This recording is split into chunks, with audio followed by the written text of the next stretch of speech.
Hoy vamos a desmontar una de las mentiras, yo diría que más antiguas de la historia de la humanidad. Totalmente. Una mentira que tenemos súper interiorizada. Es que siempre nos han vendido esta idea, ¿no? La idea de que los grandes conflictos, las guerras que destrozan naciones enteras, pues se libran por pura necesidad. Claro, el argumento de la supervivencia. Eso es. Nos dicen que se pelea por agua, por campos de trigo, por petróleo o, yo qué sé, por minerales raros. Pero, a ver, si observamos detenidamente el panorama actual, esa excusa se desmorona por completo. Se cae a pedazos. Literalmente. Hay datos sobre la mesa que demuestran que, en pleno siglo XXI, seguimos derramando sangre por algo mucho más oscuro, algo menos tangible y, francamente, profundamente irracional. Y fíjate, esa irracionalidad genera una disonancia cognitiva tremenda. Porque, vivimos en una época donde llevamos superordenadores en los bolsillos, ¿verdad? Ya, ya, ya. Somos capaces de secuenciar el genoma humano. Nos conectamos con el otro lado del mundo en milisegundos. Es una era de maravillas tecnológicas. Sí, el nivel de avance es brutal. Pero luego, claro, enciendes los informativos y ves escenas que parecen sacadas directamente de la Primera Guerra Mundial. ¡Ostras! Es verdad. Trincheras embarradas, artillería pesada. Exacto. Jóvenes muriendo por avanzar, no sé, 100 metros en un páramo completamente desolado. Es como si el hardware de nuestra civilización fuera de ciencia ficción, pero nuestro comportamiento social se hubiera quedado atascado en la Edad de Bronce. Precisamente. Y eso es lo que intentan desentrañar los documentos que estamos cruzando hoy en este análisis a fondo. Material muy potente, por cierto. Muchísimo. Destaca sobre todo un ensayo bastante provocador que se titula El espejismo de la gloria, y lo hemos cruzado con varios estudios antropológicos. Y la misión de hoy es descubrir el motor invisible detrás de esta contradicción. Porque, claro, si retiramos la excusa de la escasez de recursos, lo que queda al descubierto no es un tablero de ajedrez geopolítico lleno de mentes frías y calculadoras. ¿Qué va? Ojalá fuera eso. Lo que queda es un espejo terrorífico de la mente humana. Un espejo dominado por la identidad grupal, el ego desmedido y, bueno, una mitología heroica que se niega a desaparecer. El objetivo de cruzar todas estas perspectivas hoy es entender la mecánica de la violencia moderna. No vamos a hablar de fronteras trazadas con tiralíneas ni de acuerdos comerciales aburridos. No, hoy vamos a las raíces, a las razones psicológicas que llevan a una sociedad entera a aceptar básicamente la destrucción mutua. Porque aunque cueste creerlo, la estrategia militar contemporánea tiene muchísimo más que ver con el comportamiento tribal y con el narcisismo que con la verdadera necesidad material. Yo prometo a quienes nos acompañan hoy que después de desgranar todo esto, la forma en que consumen las noticias internacionales va a cambiar drásticamente. Yo estoy seguro de que sí. Pero, a ver, para llegar a ese punto, primero tenemos que entender por qué la teoría clásica de la guerra ya no se sostiene. Históricamente, en las relaciones internacionales, la regla general era el juego de suma cero. Claro, el si tú ganas, yo pierdo. Eso es. Si tú tienes un territorio fértil y yo lo necesito para alimentar a mi población, pues vamos a entrar en conflicto sí o sí. Y esa es la base de la teoría de la escasez. En la Edad Media, o incluso durante los imperios coloniales, la riqueza de una nación era directamente proporcional a la cantidad de tierra física que controlaba. Cuanta más tierra, mejor. Claro, porque la tierra daba cultivos, los cultivos daban impuestos, y los impuestos pues financiaban ejércitos. Era una lógica matemática brutal, sí, pero coherente para su época. El problema es que muchos líderes actuales siguen operando bajo ese mismo paradigma, ignorando que la economía global ha mutado por completo. Totalmente. Y las fuentes que revisamos hoy utilizan un ejemplo clarísimo para destrozar esa idea de la necesidad territorial. Hablamos de Rusia. El caso perfecto. Es que si analizamos su geografía, es la mayor masa terrestre del planeta. Tienen un territorio tan inmenso que abarca 11 usos horarios, Es una barbaridad. con vastas regiones de Siberia que están completamente vacías y poseen recursos naturales en cantidades que superan con creces, pero con creces, lo que su propia demografía puede gestionar. No dan abasto ni para desarrollarlo. Exacto. Y a pesar de tener toda esa inmensidad desaprovechada, deciden iniciar una carnicería histórica por controlar, no sé, unos kilómetros cuadrados adicionales más allá de sus fronteras. A ver, ahí no hay ninguna lógica de supervivencia. Ninguna. Y fíjate, los textos contrastan ese comportamiento que es casi un imperialismo del siglo XIX con el modelo de influencia real del siglo XXI. ¿Con quién lo comparan? Pues toman como ejemplo a economías como la de Israel o Singapur. Ah, claro, países minúsculos. Exacto. En un mundo hiperconectado, el dominio no se ejerce moviendo fronteras de tierra árida. El poder real hoy es digital, es financiero, es tecnológico. Claro, el flujo de capital o la inteligencia artificial no se detienen en las aduanas. No necesitas tanques para cruzar un continente con una patente. Eso es. Una potencia con un sector tecnológico hiperdesarrollado ejerce muchísimo más control sobre el mundo a través de microchips que, no sé, que un ejército ocupando una llanura esteparia inmensa. A ver, escuchando esto, me viene a la mente una imagen. Dime. Es como si la geopolítica mundial fuera un inmenso buffet libre. Imagínate, un salón gigantesco lleno de mesas rebosantes de comida de todo tipo. Vale, lo visualizo. Hay comida de sobra para que todos los comensales coman hasta reventar. Y aún así, sobraría.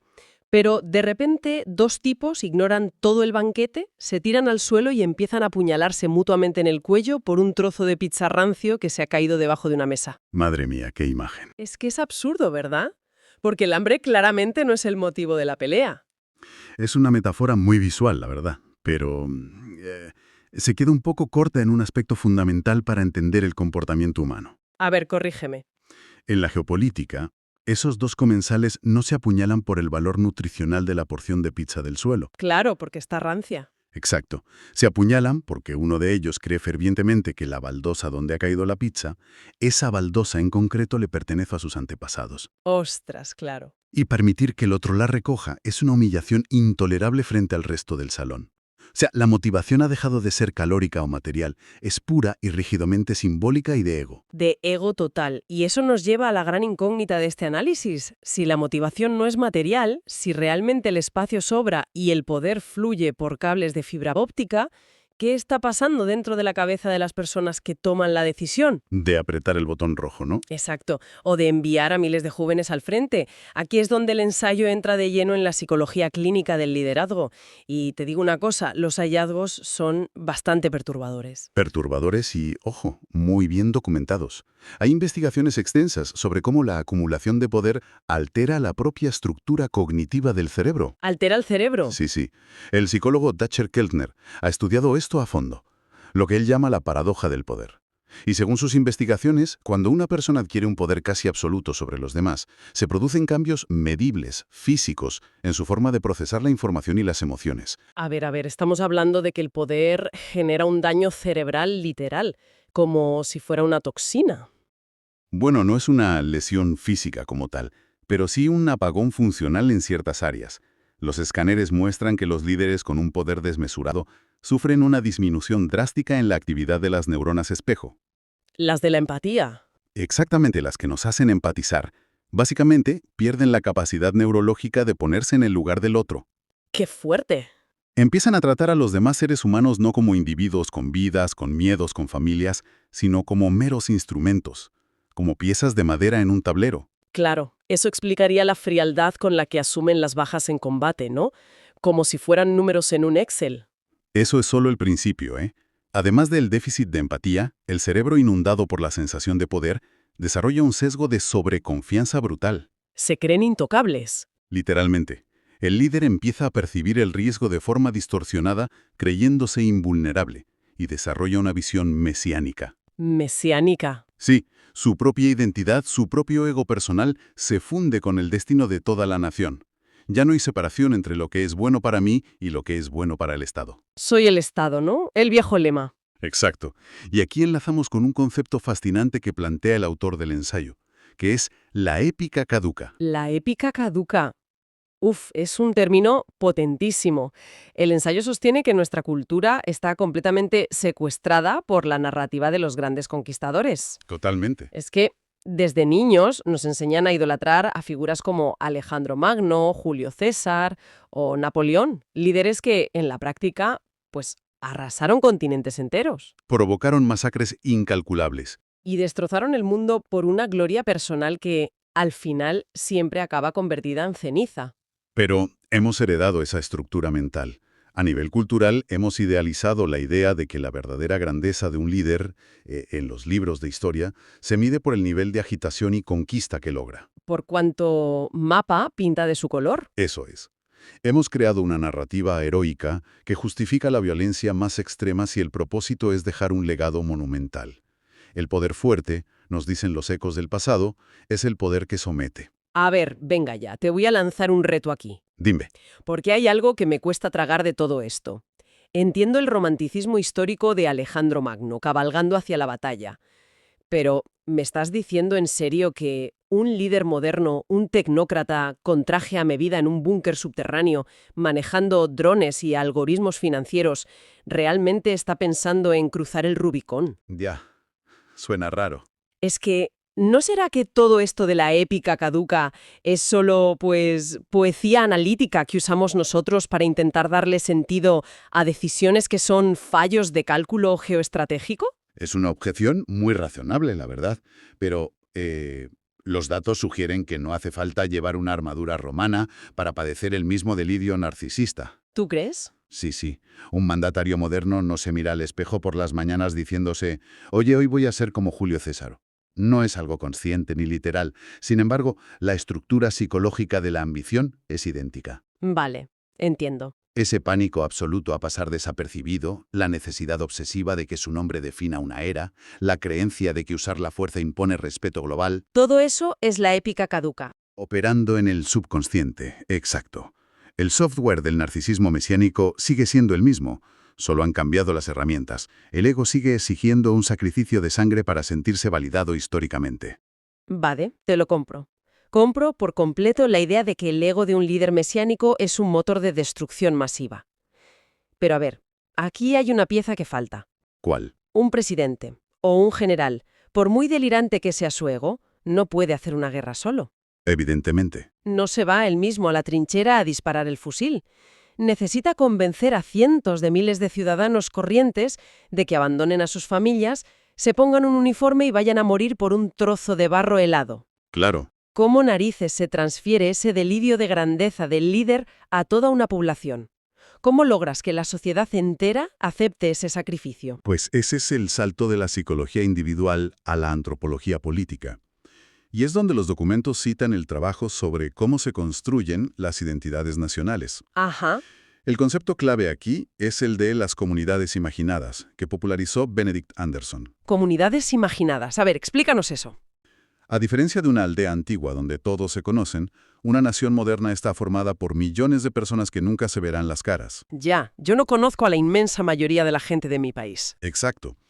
Pero para que sientas que perteneces al mismo grupo, y sobre todo para que estés dispuesta a morir por gente que no conoces, se necesita una narrativa compartida muy poderosa. Un cuento que nos una a todos. Y la herramienta más efectiva para cimentar esa narrativa, a lo largo de la historia, ha sido convertir el territorio en un tótem. Un tótem. O sea, la tierra deja de verse por su utilidad práctica. Eso es. Ya no importa si esa montaña tiene oro o si ese valle, pues, sirve para plantar tomates. Se convierte en un objeto de devoción religiosa, pero laico. Exactamente. El mecanismo funciona así, fíjate. Al asociar la historia, la dignidad y el honor colectivo a un mapa físico, un trozo de desierto económicamente inútil se vuelve intocable. Sagrado. Una vez que el territorio se sacraliza, cualquier intento de modificar esas fronteras se percibe no como una disputa legal, sino como una amenaza de aniquilación a la propia identidad de la gente. Claro, te están atacando a ti, a tu ser. Y aquí entra la visión sociológica que cataloga la guerra moderna no como un medio racional para obtener bienes, sino como un ritual emocional de confrontación. Un ritual, o sea, una ceremonia. No corte en escena a escala monstruosa, sí. Según esta perspectiva antropológica, la guerra se convierte en una acción colectiva que la sociedad lleva a cabo para afirmar, oye, aquí estamos, existimos, somos un grupo unido y somos fuertes. Ya veo. No se lucha para ganar el control de una colina porque la colina sea clave para la economía. No. Se lucha porque el acto mismo de luchar, de derramar la propia sangre y la del enemigo, es lo que mantiene cohesionada la ficción de la nación. Visto así, madre mía, es como si estuviéramos observando una macabra obra de teatro a escala global. Es una buena analogía. El líder narcisista es el director, que está desesperado por ganar todos los premios de la crítica. El territorio en disputa es simplemente el escenario vacío, los decorados. Y los ciudadanos de a pie, pues son los actores. ¿Los extras sacrificables? Pero claro, el giro macabro es que en esta obra la sangre que se derrama tiene que ser real, porque si no hay muertos de verdad, el público no se cree la obra. Claro, no hay catarsis. Si no hay sacrificio trágico, la cohesión social parece evaporarse. El guión exige la aniquilación para sentirse auténtico. Es una síntesis escalofriante pero totalmente precisa. En muchas ocasiones, la guerra no busca conquistar la tierra por su valor de mercado, sino evitar el derrumbe psicológico que supondría cederla. ¡Qué barbaridad! Se derrama sangre para no enfrentarse al vacío identitario. Es un ritual destructivo diseñado para mantener viva la ficción colectiva de grandeza ante un mundo que cambia demasiado rápido. Es demoledor. Te juro que me deja una sensación de fatalismo absoluto. Ya, es un poco oscuro. Si la guerra es, en su núcleo profundo, un impulso humano mal canalizado para buscar grandeza, cohesión y reconocimiento social, significa que estamos biológicamente condenados a aniquilarnos. Pues porque esa energía humana fundamental, esa necesidad de destacar y de pertenecer a una tribu poderosa, eso no va a desaparecer nunca. ¿Existe alguna forma de hackear este mecanismo sin que terminemos reducidos a cenizas radiactivas? Pues afortunadamente hay esperanza. Y precisamente el ensayo nos ofrece una de las metáforas más brillantes de la lectura, para explicar cómo salir de esta trampa. A ver, dame algo de luz. El autor plantea que todo este marco bélico moderno es el equivalente a intentar ejecutar un sistema operativo del siglo I en el hardware del siglo XXI. Vale. Tenemos la tecnología para crear paraísos de abundancia, pero nuestro software emocional sigue programado para la conquista brutal. El hardware es nuevo, pero la mente es antigua. Exacto. La clave no es reprimir la energía humana, sino actualizar el sistema operativo para que procese esa energía de forma diferente. Y para ilustrar esto, el texto nos saca de las capitales mundiales y nos lleva a un escenario totalmente inesperado. ¿A dónde? Al barrio del Bronx en Nueva York, durante la década de los 70. A ver, frena un momento. Sí, el Bronx. Me estás diciendo que para resolver un problema de potencias nucleares y guerras mundiales, los teóricos están usando como modelo el comportamiento de un barrio neoyorquino de los años 70. Sé que suena loco. Es que parece un salto analítico gigantesco. ¿No es reducir la geopolítica al absurdo? Si te quedas solo en la superficie parece absurdo. Claro. Obviamente, las armas y la escala son diferentes, pero si analizas la dinámica sociológica profunda, el comportamiento humano es calcado. A ver, explícame eso. En los años 70, el sur del Bronx era prácticamente una zona de guerra urbana. Bloques enteros de edificios estaban quemados. Y en ese contexto de ruina absoluta, proliferaron decenas de pandillas callejeras. Vale. Estos grupos se masacraban brutalmente en las calles por el control de esquinas o avenidas enteras, que, económicamente, valían absolutamente cero.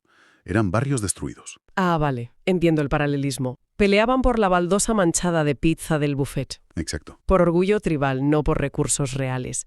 Era su propio ritual emocional de confrontación, pero a pequeña escala. Eso es. Se mataban por estatus, por respeto, por defender los colores de su tribu frente al rival. La violencia era el único lenguaje que conocían para afirmar su existencia en un entorno que los ignoraba. Ya, la épica caduca de la calle. Pero entonces, a finales de la década, se produjo un fenómeno cultural asombroso, un salto cognitivo masivo en toda esa generación. ¿Qué pasó? Pues que toda esa energía cruda, territorial y agresiva, esa necesidad desesperada de dominar y ganar el respeto de la tribu rival, encontró un canal de resolución mucho más sofisticado. Nació la cultura del hip hop y muy específicamente el breaking, el breakdance. ¡Ostras! O sea, pasaron de las navajas a las pistas de baile. Literalmente, fue una transmutación de la violencia. Las famosas peleas territoriales dejaron de librarse a tiros en los callejones y pasaron a ser batallas circulares sobre trozos de cartón en los parques. ¡Qué fuerte! Las bandas pasaron a llamarse crews de baile. La rivalidad no desapareció en absoluto, ¿eh?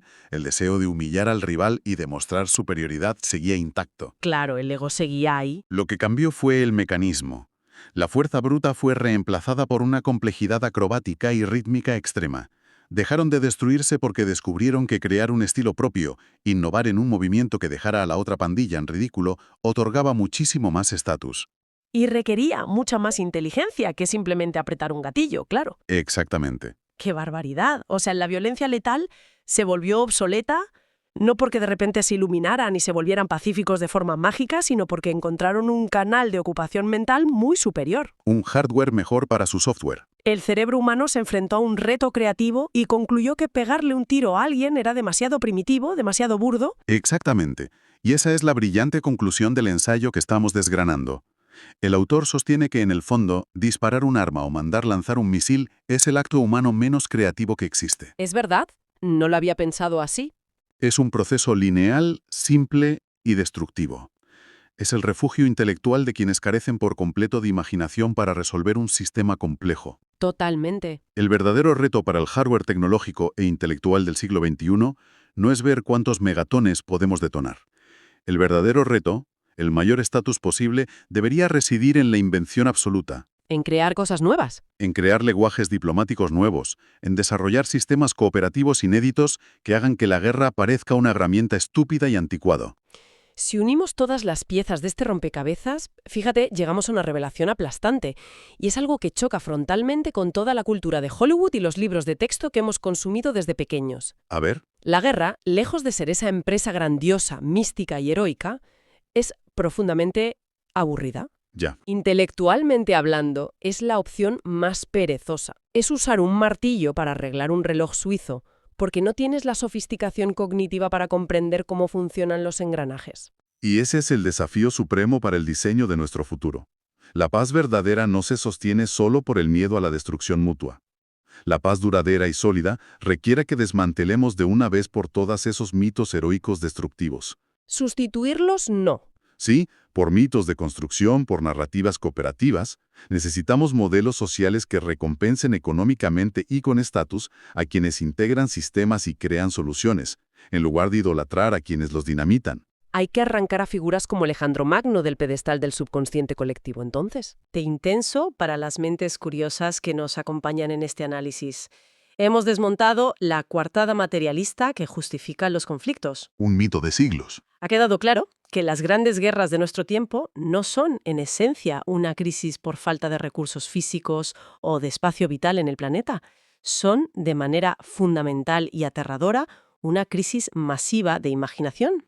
Son el producto final de egos enfermos de poder, sustentados por poblaciones que han sido, adoctrinadas para participar en rituales de sangre que mantienen viva una identidad nacional frágil. Y todo esto alimentado por una épica caduca, claro. Una narrativa que romantiza la muerte de inocentes en nombre de un supuesto honor que ya no tiene cabida material en nuestra era. Es que no la tiene. Esto es vital, porque a partir de hoy, cuando quienes nos escuchan abran un periódico, vean un informativo o reciban una alerta en su móvil sobre alguna nueva disputa fronteriza, tendrán una nueva lente para interpretar la realidad. Van a ver la Matrix, digamos. Sí, ya no se dejarán engañar por las excusas diplomáticas complejas, las cifras macroeconómicas o el rollo de la escasez. Van a poder asomarse detrás del telón. Verán a los líderes narcisistas intentando cimentar su legado desesperadamente. Distinguirán con total claridad esos tótems artificiales y esos rituales emocionales.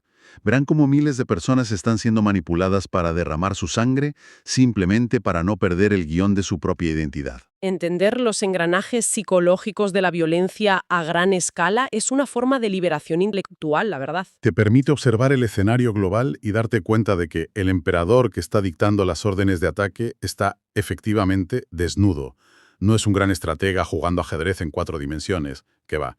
Es un ser humano guiado por impulsos primarios, básicos. Completamente desnudo, asustado por su propia irrelevancia histórica y afermado con fuerza a una espada oxidada. Tal cual. Pues, para cerrar, me gustaría dejar en el aire una reflexión final, un pensamiento provocador para que resuene en la cabeza de nuestra audiencia durante el resto del día. Adelante. Si todo esto es cierto y necesitamos dar ese salto cognitivo monumental, similar al del Bronx pero a escala de toda la humanidad, Ojalá. si logramos de alguna manera desinstalar este software bélico y dejamos de aplaudir a quienes destruyen el mundo para poner su nombre en él, la pregunta es, ¿quiénes van a ser los protagonistas de los libros de historia dentro de 100 o 200 años?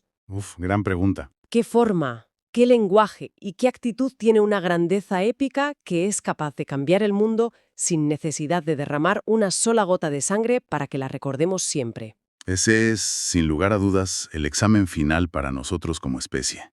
ser capaces de concebir una gloria que construye el futuro en lugar de convertirlo en cenizas. Parece que al final del día el obstáculo más formidable no es sobrevivir a un invierno nuclear, sino sobrevivir a la esterilidad de nuestra propia falta de imaginación. A ver, quiero que la audiencia se imagine por un momento una escena muy concreta en la sede de las Naciones Unidas. Vale, me la imagino. Hay una tensión diplomática insoportable en la sala, de esas que se cortan con un cuchillo. Dos naciones están literalmente al borde del conflicto armado, por una disputa territorial fronteriza. O sea, un escenario de crisis total. Exacto, total. Los discursos han fracasado, las sanciones económicas no funcionan en absoluto. Pero en lugar de movilizar tropas, tanques, artillería hacia la frontera, los líderes mundiales, con sus trajes impecables y sus maletines diplomáticos, pues bajan a una pista central de madera. Madre mía, ya sé por dónde vas. Sí, forman un gran círculo iluminado y deciden resolver el destino de sus países y sus recursos, pues mediante una batalla de baile de altísima intensidad técnica. ¡Qué locura! Totalmente. Parece la premisa ridícula de una comedia de bajo presupuesto de los años 90, ¿verdad? Desde luego, es que la imagen mental desafía cualquier noción seria que tengamos sobre la diplomacia internacional. Ya, claro. Provoca una sonrisa inmediata porque asociamos un problema de una gravedad letal, ¿sabes?, con una actividad que solemos relegar al ámbito del ocio o del espectáculo juvenil. Pues el dossier que vamos a desglosar hoy en nuestra inversión a fondo toma esta imagen aparentemente absurda y la somete a un escrutinio científico y académico. O sea, súper riguroso. Y es una pasada la cantidad de datos que manejan. Es increíble. Tenemos sobre la mesa una montaña de fuentes fascinantes. Hay estudios empíricos de antropología social que abarcan siglos, investigaciones de neurociencia pura sobre el comportamiento del cerebro bajo estrés, tratados de psicología social y un análisis histórico detalladísimo sobre las calles del Bronx en Nueva York durante la década de los 70. Tela. Una bibliografía completísima. Exacto. Y la misión de nuestro análisis hoy, para quienes nos escuchan, es descubrir cómo el simple hecho de desplazar el enfoque mental humano, pasando de un objetivo de destrucción pura a un objetivo de creación física compleja, podría tener la capacidad real de desactivar conflictos sistémicos. Y ojo, porque los documentos dejan muy claro desde el primer párrafo que no estamos explorando una utopía pacifista construida sobre buenos deseos. Claro, no es una peli de buenos y malos. ¿Qué va, qué va? El núcleo de esta investigación se apoya en un concepto científicamente estructurado que los neurocientíficos denominan economía de la atención cognitiva. Vale, vamos a desglosar esto desde la raíz, si te parece. Venga. Porque, a ver, para entender cómo la coordinación de un paso de baile podría llegar a tener el mismo peso resolutivo que el despliegue de un batallón, o cómo podría llegar a detener el disparo de una bala, primero tenemos que hacer un viaje al interior de nuestra propia biología. Sí, es fundamental empezar por ahí. Concretamente, necesitamos observar el cerebro de un soldado en combate activo o de un político acorralado en medio de una crisis internacional. O sea, ¿qué está pasando ahí dentro a nivel químico y eléctrico? Pues mira, el punto de partida que plantean los neurólogos en estas fuentes es la teoría de la ocupación cognitiva total. Vale, ¿y eso qué implica exactamente? Pues para comprender este mecanismo hay que mirar la violencia y el conflicto armado despojados de cualquier ideología. A nivel puramente biológico, la supervivencia en un entorno letal exige que la mente opere en un estado de reducción absoluta. O sea, un modo binario. Eso es. Es amigo o enemigo, atacar o defender, matar o morir.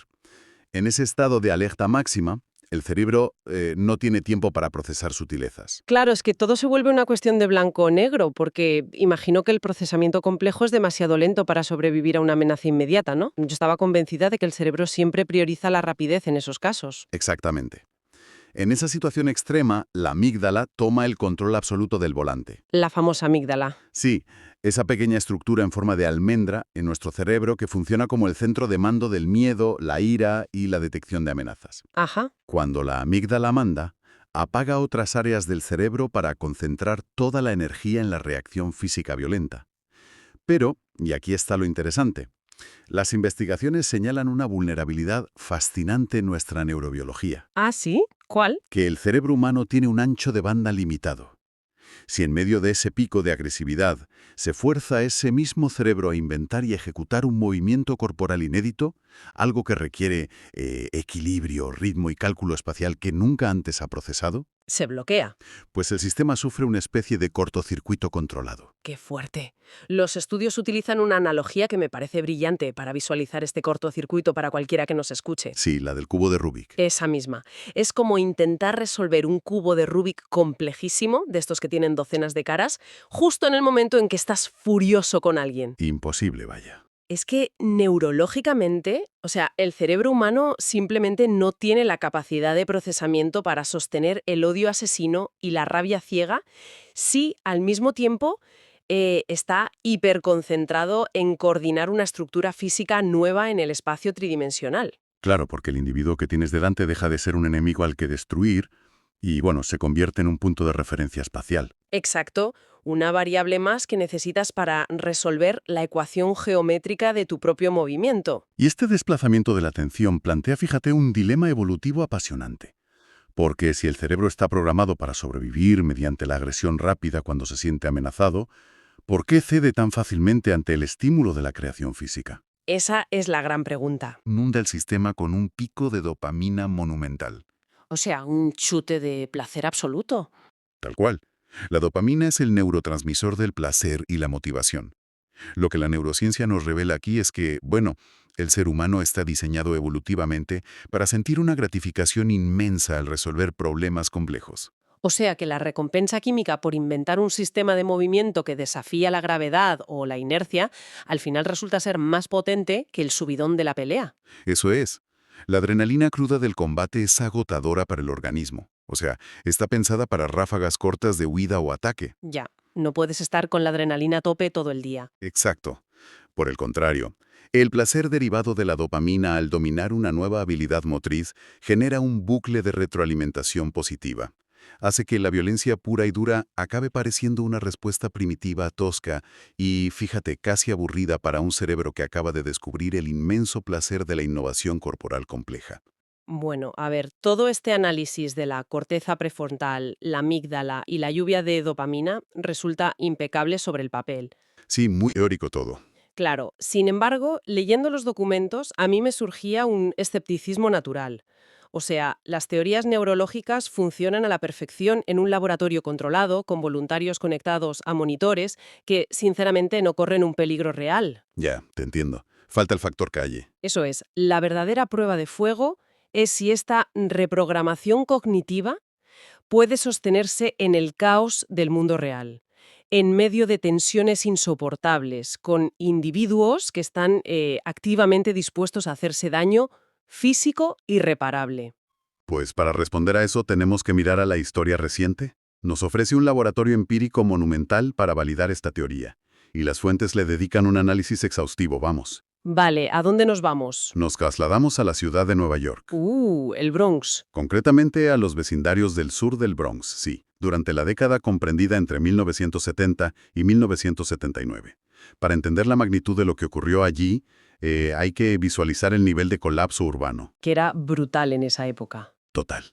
El Bronx de los años 70 era una zona asolada por políticas de abandono gubernamental, incendios masivos de edificios de viviendas y una pobreza endémica. Una zona de guerra casi. Básicamente.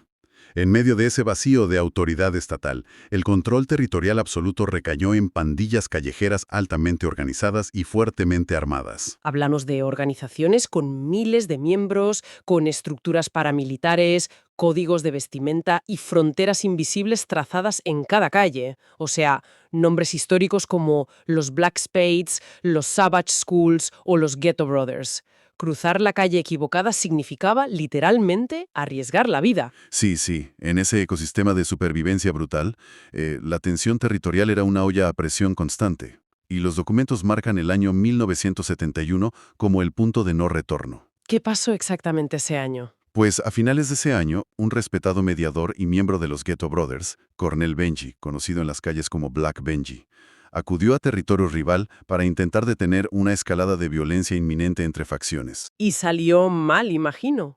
Su intento de diplomacia falló trágicamente y fue asesinado a golpes.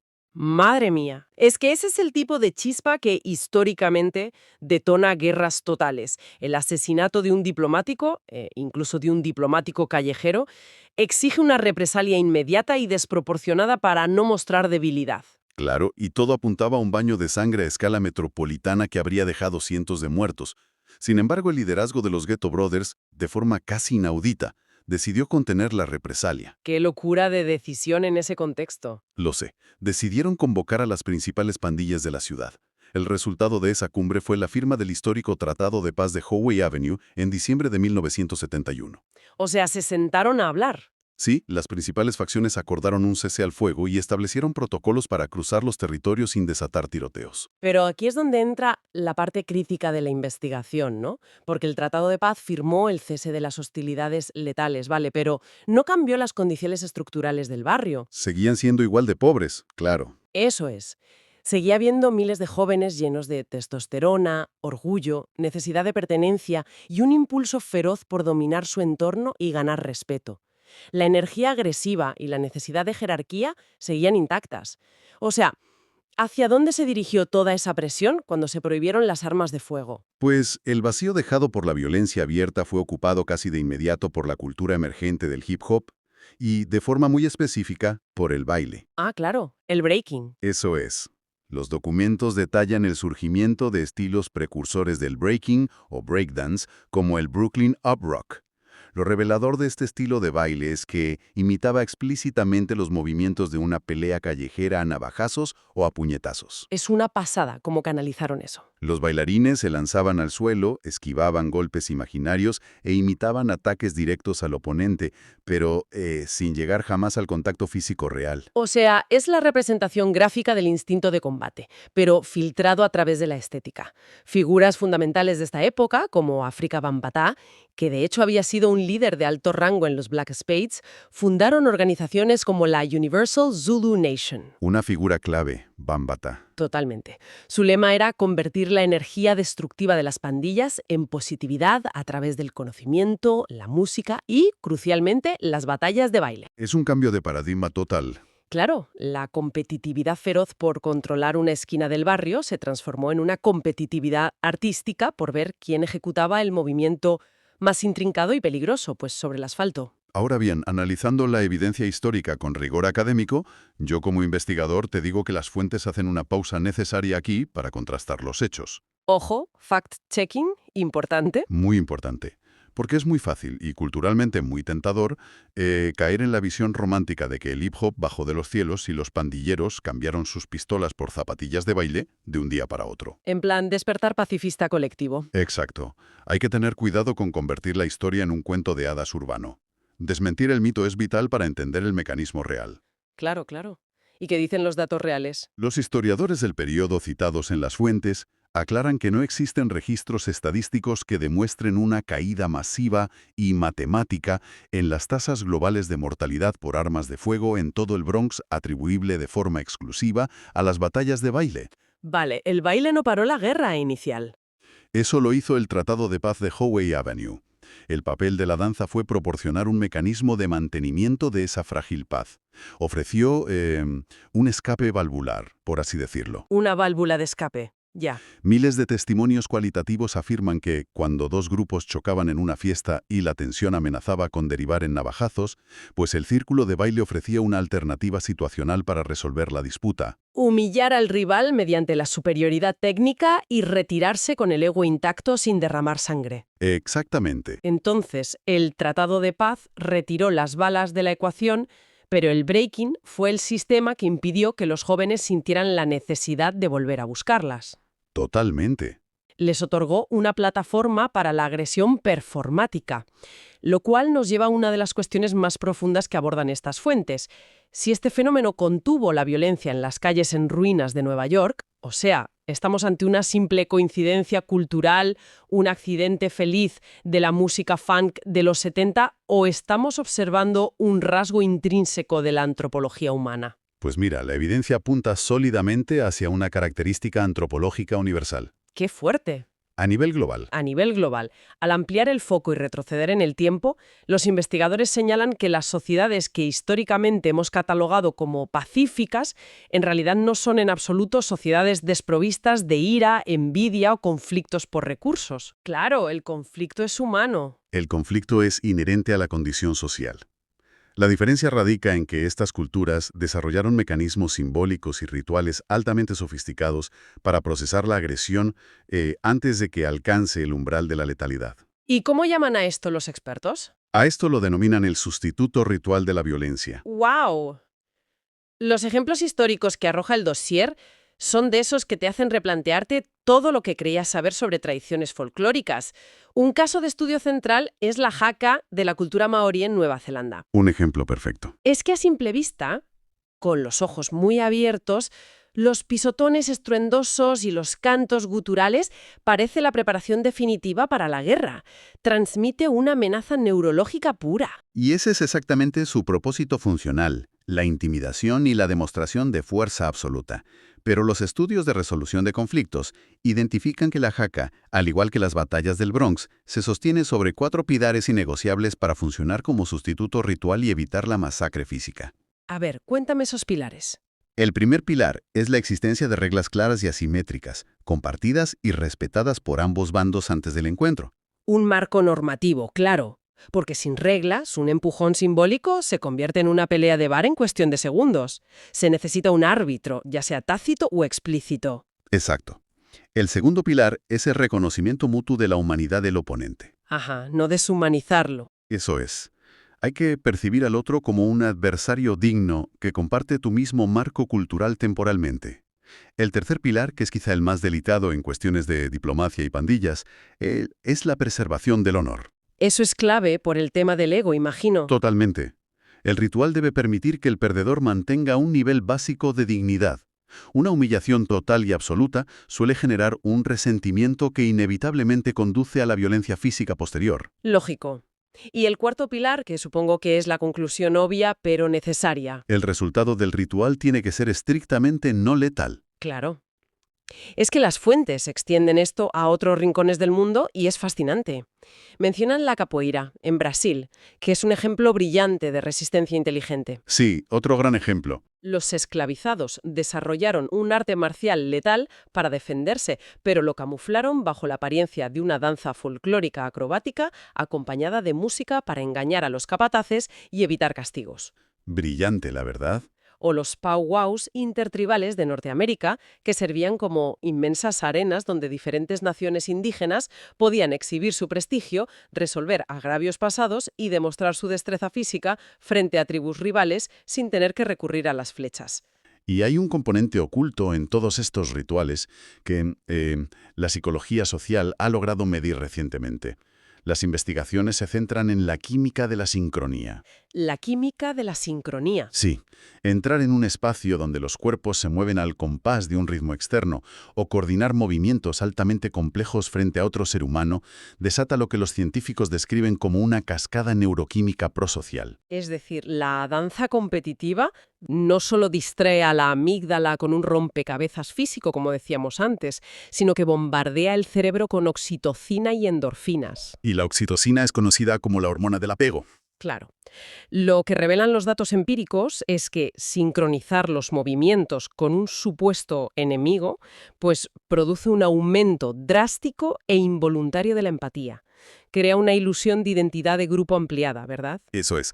La frontera mental entre el nosotros y el ellos empieza a volverse borrosa porque el cerebro percibe al adversario como una extensión rítmica de sí mismo.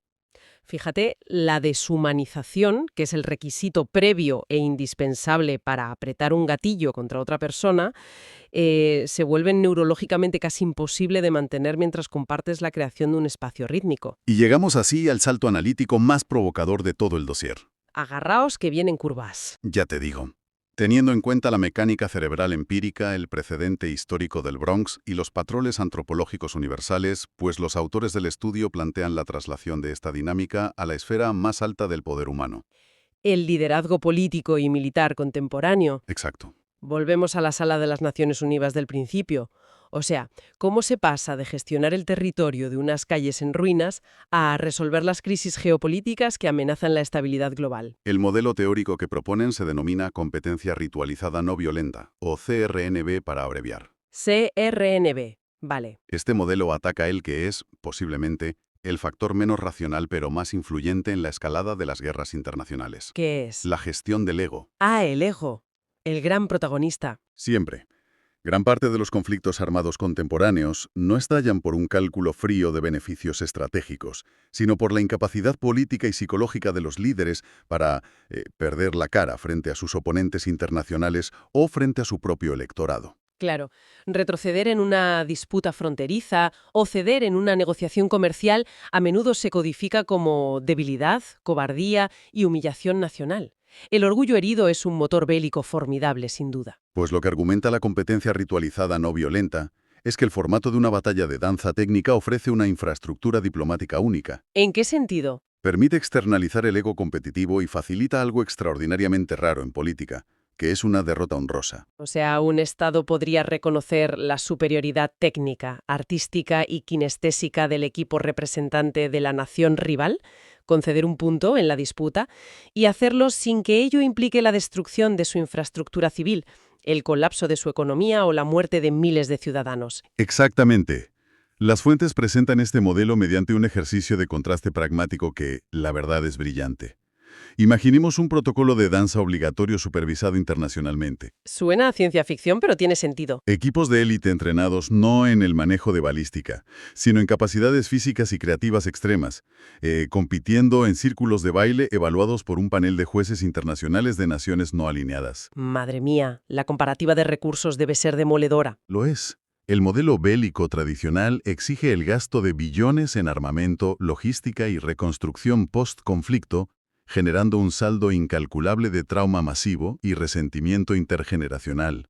Mientras que el modelo de competencia ritualizada requeriría, qué sé yo, una inversión en laboratorios de desarrollo físico, conservatorios culturales y tecnología de sonido. Y el saldo del conflicto serían, a lo sumo, algunas lesiones deportivas, agotamiento extremo y la eventual aceptación del talento del adversario. El contraste económico y moral es innegable. Sin embargo, aplicando el rigor necesario a estas proyecciones, supongo que las propias fuentes establecen límites críticos. Por supuesto. Hay que pisar tierra. La geopolítica está cimentada sobre realidades materiales muy duras. Claro, no todo es ego. Las guerras modernas obedecen a causas estructurales de una inmensa complejidad. Hablamos del control físico sobre yacimientos minerales de tierras raras, el acceso a rutas marítimas críticas o tensiones históricas por el control de recursos hídricos. Ya. Un despliegue de genialidad kinestésica, por mucha dopamina que libere y mucha empatía que genere en el momento, pues no resolverá mágicamente la escasez de agua de un país. O sea, el baile no altera la geografía. Efectivamente. Sería ingenuo pensar que una coreografía va a convencer a una superpotencia de ceder el control de un pozo petrolífero clave para su supervivencia económica. Entonces, ¿dónde encaja esto realmente en la geopolítica? Pues donde el modelo demuestra un valor incalculable y donde los investigadores ponen todo el énfasis es en la fase preventiva. Antes de que vuelen los misiles. Exacto. Antes de que se lancen por el control de ese pozo petrolífero, existe invariablemente un periodo de escalada retórica impulsada por el ego, la desconfianza mutua y la deshumanización gradual del otro bando a través de la propaganda. Y ahí es donde entra la danza. La creación colectiva y el movimiento sincronizado se revelan aquí como herramientas de diplomacia blanda masivamente infravaloradas. Son mecanismos excepcionales para rebajar la tensión psicológica, establecer líneas de comunicación alternativas y, sobre todo, rehumanizar a los delegados antes de que se cruce el umbral del daño irreversible.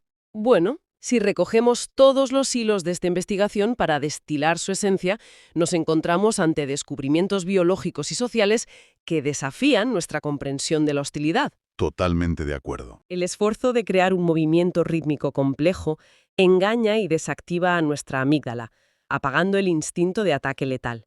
Demuestra que el impulso humano más primitivo de competir, dominar el espacio y ganar estatus puede saciarse por completo mediante el dominio técnico y artístico.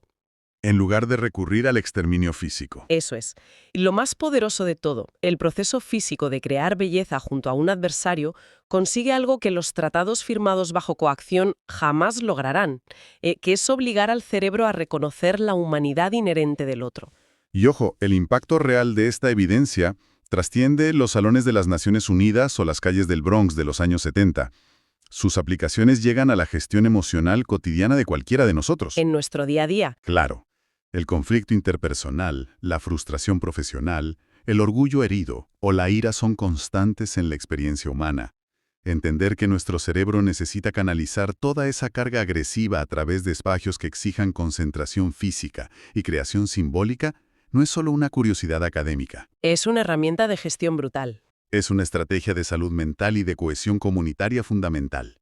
Cuando aprendemos a sustituir la reacción de ataque por el reto de la superación técnica, la dinámica de cualquier enfrentamiento se transforma desde su base neurológica. Es una reconfiguración de nuestros instintos más oscuros, a través del arte corporal, y el hecho de que la ciencia lo respalde de forma tan empírica resulta súper inspirador. Este análisis sobre la capacidad de la mente humana para transmutar la violencia, pues la verdad es que nos ha abierto unas perspectivas inmensas hoy. Desde luego, es un tema que da para pensar. Muchísimo. Y para cerrar esta reflexión conjunta, hay una conclusión natural que emerge de todos estos datos para quienes nos escuchan. Si la neurociencia demuestra de forma contundente que la mente humana pierde su capacidad destructiva cuando se ve inmersa en la exigencia técnica y el placer de la creación compartida, entonces, quizá la guerra y la violencia sistemática no sean ese destino biológico inevitable que la historia siempre ha parecido dictar. Quizá, a la luz de esta evidencia, la violencia generalizada sea simplemente nuestra mayor y más trágica falta de imaginación.